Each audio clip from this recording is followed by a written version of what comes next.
pagliko at taunan naman kita, nakaisip na naman kita magluto ning merendala. Puto cheese kaso nga nawara ang cheese ko, tikin na naman kan sa kuya mga junakis. Kaya puto lang talaga siya main cheese, pero okay man siya.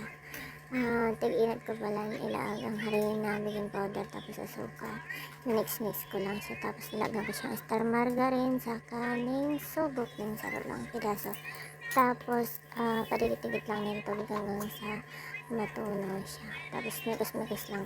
Tapos, tig-istirasan ko siya ng dawang beses. Di ko na videohan. Tapos, iyon na nga na naglagan ko isang margarine laganan niya para di siya magdukot. Tapos, 20 to 30 minutes steam. Tapos, na ang finished product. Sa kata, naisipan ko man, mag-invento na naman. Kaya, nilagan ko siya ng peanut butter, tsaka coco jam na strawberry jam palaan ay kapatalan.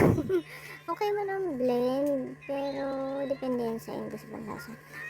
Tigbikol ko na lang ang voice over ko, bahala na ako mag-intindi kaya may lang, trip ko lang, o diba? Salamat sa pagdalan.